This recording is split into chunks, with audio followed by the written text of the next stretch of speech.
Hello and welcome to our very first tutorial video. One of the community members asked if I could make this video describing how to start your first rocket and make it to orbit. So I decided to come up with a little video to kind of encapsulate the beginning of a career mode. So as you see here, we're creating a career and we're starting off new. We don't change any of the settings, and this is going to be a stock KSP. The only mod that we have added is Blackrack's Volumetric clouds for visuals. So let's get started. So now the goal for this video is to get you to orbit by the end of day 1. So first off, we have no science. It's starting on day 1, year 1. So let's go ahead and grab our first contracts. This is to perform some science on Kerbal, and then this one is to launch a vessel into the air. We can only take 2 contracts at a time, so we're going to grab those. Those ones will always be available to you, so always grab them. So first off, we're going to start off with a command pod, the Mach 1 command pod. This is what you get in the beginning.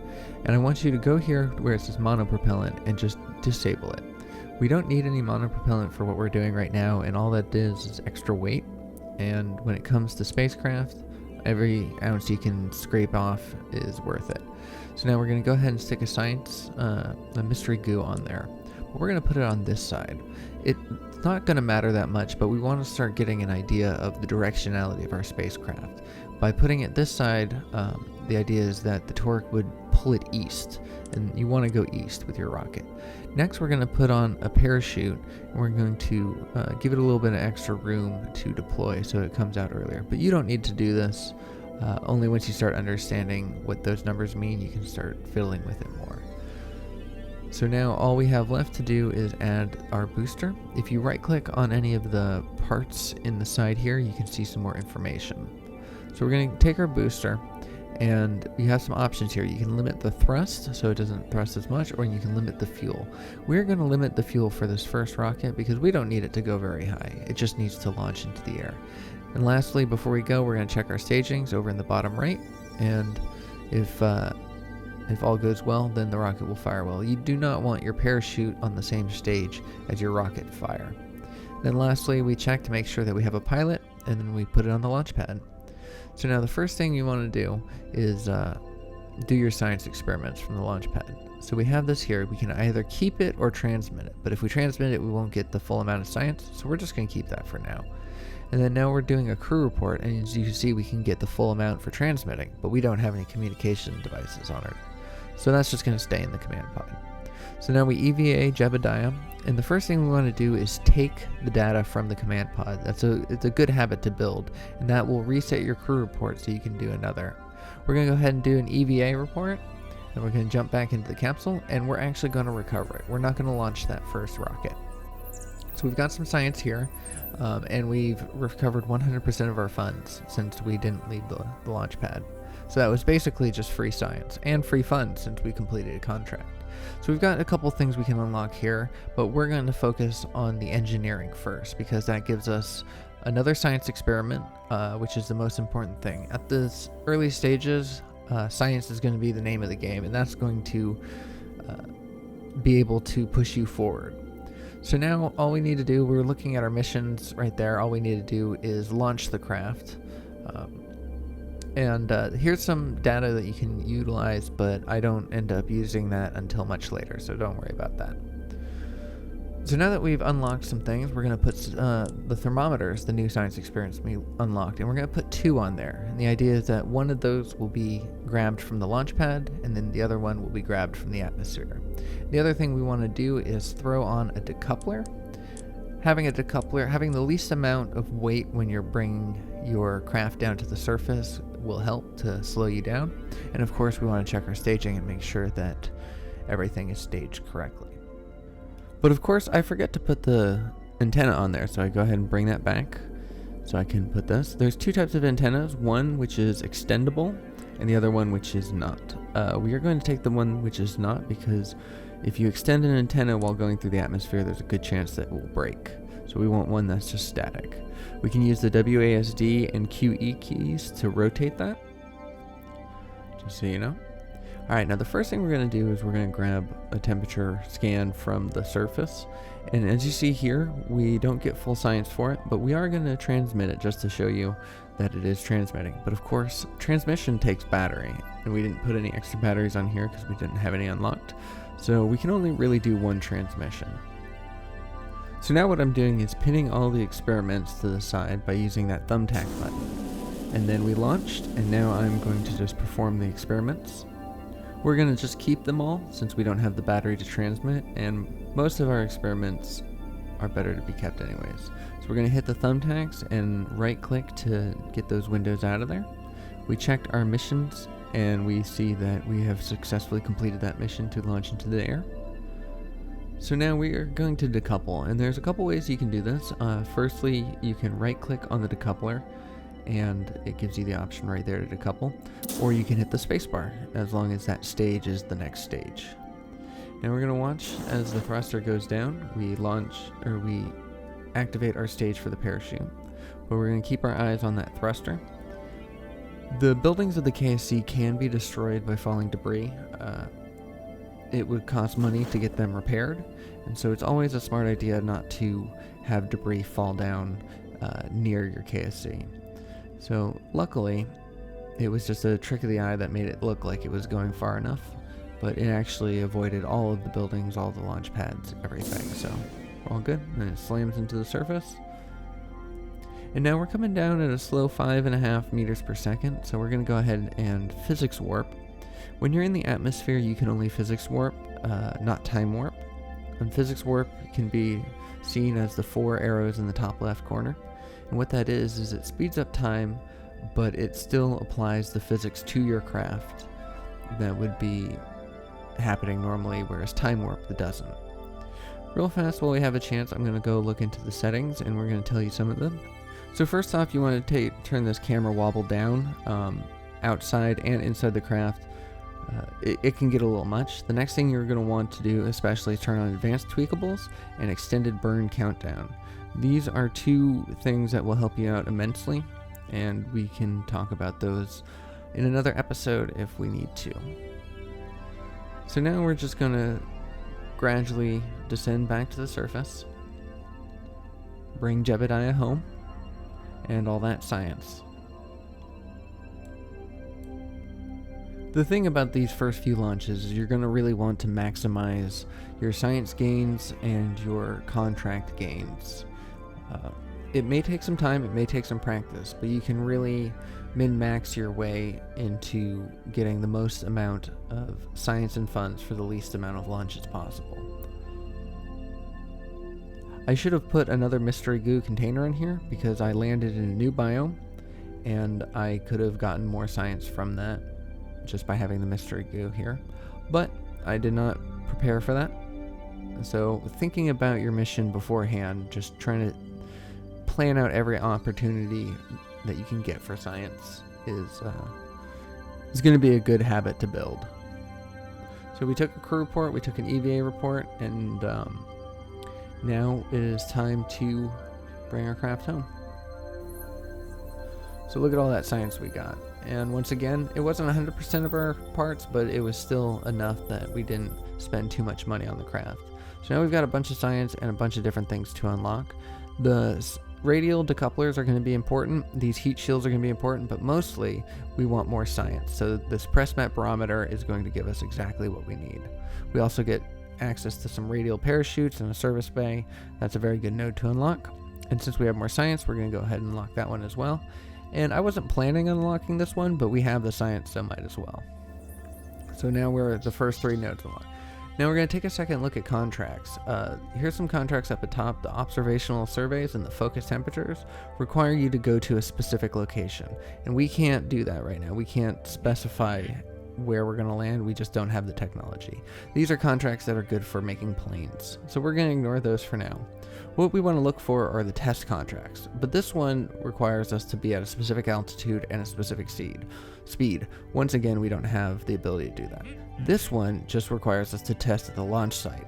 You're going to want to keep an eye out for every single one of those contracts that test at the launch site because that is free money. And then we're going to take this, escape the atmosphere, because that is going to be our next launch, is we're going to go high enough. So now it's time to go back into the VAB, and we are going to adjust this craft to be better suited for our things. So first off, we're going to have 2 of each experiment there. We're going to get rid of that lower booster, and we're going to replace it with a heat shield because we're going to be coming through the atmosphere. We are going to lower the ablator on there, and that is how long you have before the heat shield starts taking heat itself and possibly blow up your craft. We don't need that much ablator in the beginning. We're not doing a particularly steep descent, so whatever weight you can shave off is always best. So now we're going to take these little tanks. Alright, we've unlocked liquid fuel, and we have a liquid fuel engine called the swivel, and these are going to do us better than the solid fuel. We take these radial decouplers, and in 2-way symmetry we put them on the side, and we want to put them in this way, so that way when we head east they will fall down horizontally to the craft as opposed to on top of the craft. And then we need wings to stabilize it. And if you press that button there and this button here, you'll see an overlay for the center of lift and the center of mass. The center of mass is the yellow ball and the center of lift is the blue ball. And you're always going to want the center of lift lower than the center of mass or behind the center of mass if you're dealing with airplanes. So now we're just going to add this on because we have the test contract. This is not a piece that you need to add unless you actually have that. And since the test contracts are procedural, you can't guarantee that this is going to be your first test contract. So don't worry about having that. Just focus on this design right here. Make sure you stage everything correctly. We want to have our liquid fuel engine fire when we decouple the side boosters. And of course we throw on the new science experiment, the press met barometer. We're going to start getting that. We don't have access to any batteries or anything else like that. We do have a service bay which we could have put things in, but we didn't. But it's highly recommended to always put your experiments in a service bay. And since we had 2 extra parts to use, we decided to throw on a little extra fuel. In the early beginning you can only have 30 parts and 18 tons worth of weight, so you really want to utilize as much as you can. So since we had 2 parts to spare, we just threw some extra fuel. So now once again we find ourselves on the launch pad, and we are going to first we look at our missions and we test that part by staging it, and as you see our mission is completed, so that is nice. Now we're going to throttle up. You can press Z to throttle up, X to throttle down. Shift will slowly throttle your way up, and Control will slowly throttle your way down. We turn on the SAS. I shouldn't have access to all those SAS controls to the left side of the nav ball. I don't know why that happened. You're probably not going to have that, so don't pay attention to those for the time being. Once your pilots start upgrading their skills, then you'll have access to those. I don't know, it's just a glitch of some sort. I'm not sure where that came from. So I'm trying to tilt my craft over, but I'm not able to because I don't have any gimbaling on these solid rocket boosters. And you can hide the HUD by pressing F2, and you can take a screenshot by pressing F1, and the screenshots will be saved into your Kerbal Space Program game folder. So I go ahead and stage the lower engines, and I hit the throttle on the liquid fuel, and now that we have gimbaling control, I can start pitching myself over. But you don't want to go too far over. Ideally, you want to be at about 45 degrees by the time you hit 40,000 meters. So we're just kind of easing our way over.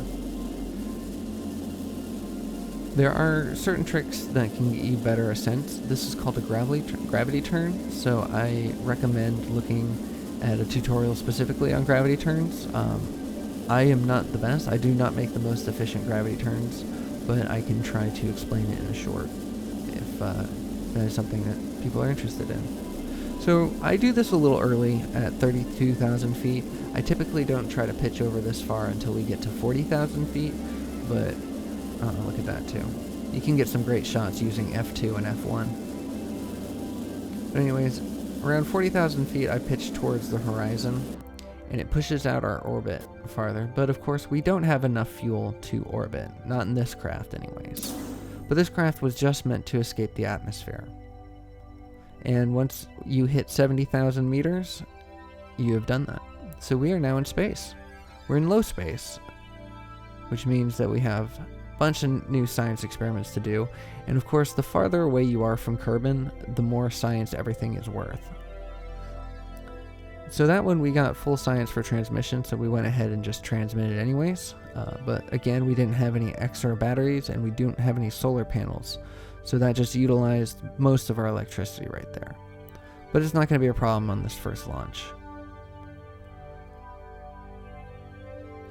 So I'm a little bit higher, and so I did another crew report and going to do some thermometers. I can't do the mystery goo again because we've already done it, but I decided to overwrite the science experiments that we did from the upper atmosphere because getting it in high space is worth more.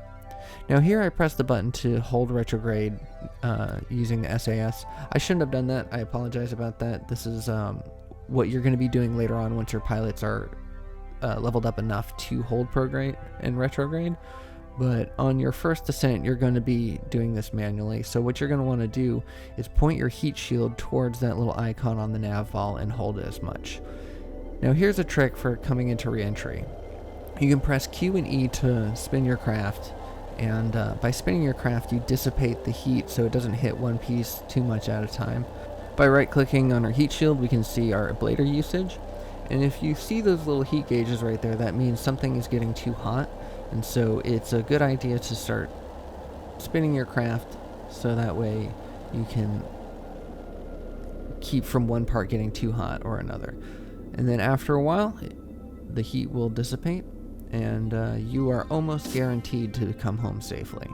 You are now no longer going to explode in the atmosphere. All that matters is whether or not you explode upon contact. So we're going to wait a little bit before we pop our chutes. You can pop them now. If you notice the parachute stage is in a white icon, that means that it is safe to pop.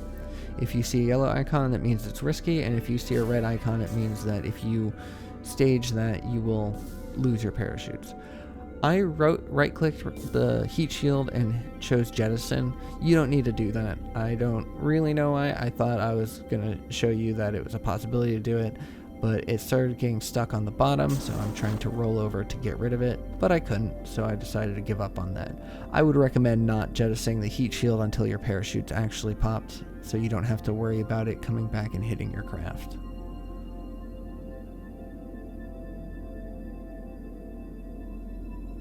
So now we're just coming down softly, taking a nice look at the beautiful sunset. It's always better to land on the light side of the planet, but when it comes to these first few launches, you don't really have too much of a control of that.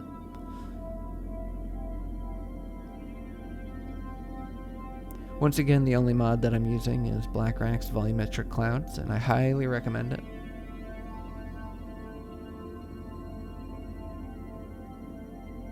And we're coming down at 100 or so meters per second, which is going to be way too fast. And soon our parachute will fully deploy. And our speed will lower. And there you have it. Our parachute fully deployed, and the heat shield went careening down below us because it was going faster than we are now. And as you see, our meters per second that we're descending dropped down to a reasonable rate. So we can go ahead and physics warp our way down just to make things a little bit faster. Once again though, you have to be very careful with physics warping because you can damage your craft, or just a lot of bad things can happen with physics warping. So you just got to use it very cautiously and be aware of everything that's going to be happening with your craft, or else you'll wake the Kraken.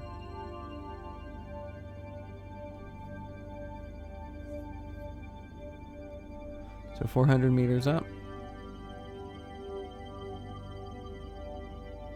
And we are going to be landing in the ocean. The ocean is always better to land in than the land as far as safety goes, because you can hit the water with a little bit more force than you can hit the ground with. But of course, where you land is all determined on what you want to do for your mission. Once you get the hang of getting to orbit and descending from orbit, you'll start to learn and you'll be able to plan specifically where you want to land, and you'll be able to do a lot more stuff with that. And before we hit the ground, about 12 meters up, we decided to kill the physics warp, just to be safe. And look at all that science we got. So now we are going to go absolutely wild with our science, and we're going to unlock a bunch of different things. Aviation is good to unlock if you plan to do plane stuff, but for now we're going to avoid it. What we're going to really want is this one, because it gives us batteries as well as the Science Junior. And the Science Junior will give us a lot of science for all the different biomes. It also gives us an antenna, so that means that we can start creating satellites soon if we want. I go ahead and take this rocketry node, and then I go ahead and take this rocketry node because it has the Terrier engine. And this node right here is going to be our next goal, because once we can get the fuel ducts, we can go anywhere we want. So now we're going to take the orbit Kerbal contract, and I don't think I want to take anything else. We don't need to take contracts unless we know that we can complete them. So now this is a good craft, but I want to start new because this is going to fulfill a different purpose, and this is going to be our orbiting craft. So this time I'm going to put a service bay in there, and we're going to load that up with some science. So we get some press mat barometers. We put them in a place that's inconvenient for us, so we're going to have to move them. And now we put our mystery goo, and we line that up, and we line up our thermometers. We're going to go ahead and put a battery in there as well, just to give us a little extra power. And that is how you set up a service bay. I am right-clicking on each of the experiments and removing them from symmetry, but we didn't need to do that. But that is how you do that for later when you have action groups. You're going to want to remove each experiment from its symmetry once it's been placed to better utilize it in its action group.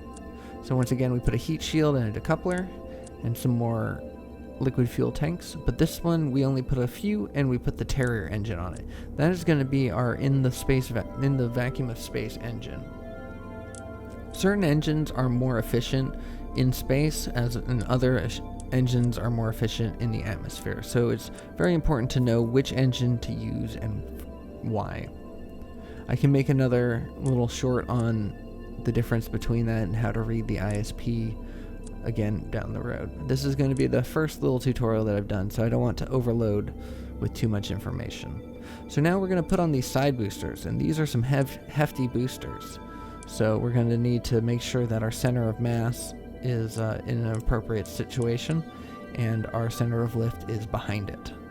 But now the problem we have here is that these side boosters are too beefy. They are very heavy, and our launch pad cannot handle it. So now, before we do anything else, we're going to adjust our staging, make sure that everything is where we want it, we're going to save, and we're going to leave. And we're going to spend some money, and we're going to upgrade our launch pad. So now we can launch heavier rockets. So since we have all of our parts, it is under 30 parts, and our launch pad can hold heavier rockets, we are ready to go. We're going to switch the positioning of these radial decouplers. This is the best way. You would always want to have the radial decouplers towards the top of the side booster. And then we're switching to be Valentina Kerman. And the reason why you want the radial decouplers towards the top of the boosters is that the radial decouplers will come with some force. When you decouple them, they push whatever they have connected away from your craft. And you want to angle that so that way you get those boosters away from your craft as quickly as possible. And by putting them at the top, you can use the gravity to push them away. It's hard to explain, but once you see it, you'll realize how it works.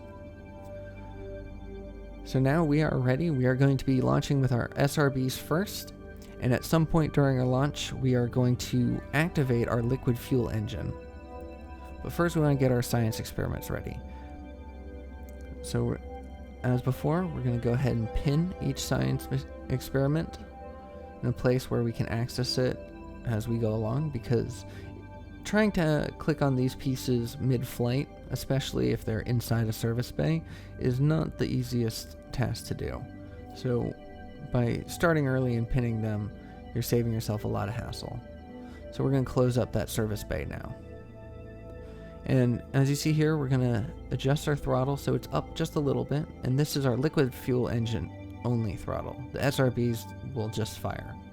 So we make it so that it's not tuned up all the way, because what we're gonna do is later we're gonna use that liquid fuel engine to gimbal ourselves over.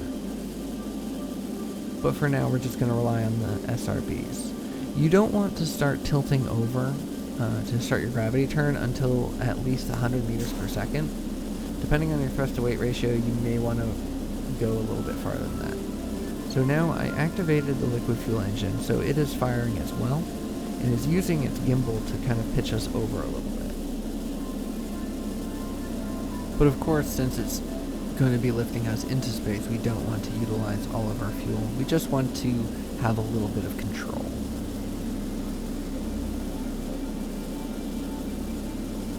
Now you see on the left hand side, you'll see the current stage that we're on. You'll see the amount of fuel left, or delta V left, in each stage. So our SRBs are about to flame out right about now. We go ahead and stage them. Now you see how the tops tilted away from the craft, and then the SRBs fell to the earth in the opposite direction. If you were to have them attached at the middle or the bottom, then the tops of the SRBs could come in contact with the craft, could come in contact with your engine and destroy it.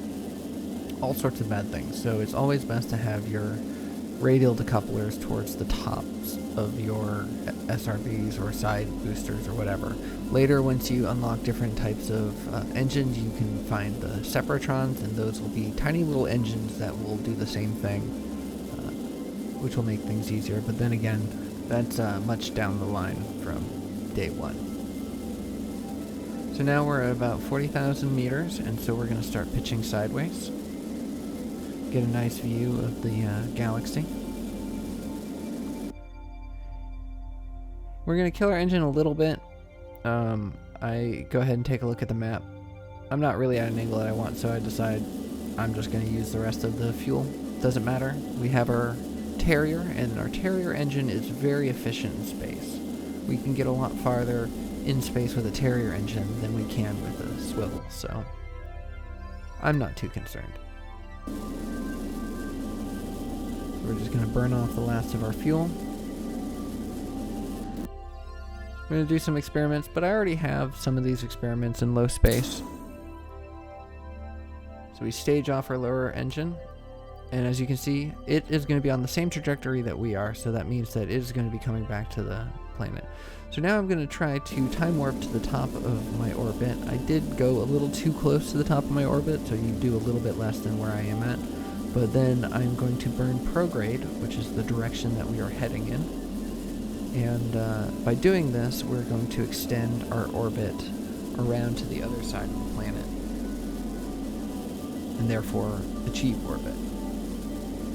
As you see here, coming up, and I don't have any information on the height or anything, so I kind of just have to eyeball it, make it seem like it's relatively even. And now I time warp a little bit. As you can see in the top left corner, I have a lot more options than just the 4 speeds, and that's how you know it's a time warp as opposed to a physics warp. Now I'm just trying to collect whatever science I can. I had already done most of my experiments, so there actually wasn't too much science to be done here. But we completed our contract, and as you can see, we are successfully orbiting around the planet without breaking back into the atmosphere. So there you have it, orbit on day 1. Thank you so much for watching this video. I hope it helped. I hope you learned something from this. If you did, please drop me a comment. Let me know. If you have any questions about any other future tutorials, let me know that as well. I had a little fun doing this, and it was a lot easier to record this without 400 mods. So let me know if you liked it. And thank you so much for watching. If you liked it, please consider giving me a like, and I will see you all in the next one. Take care.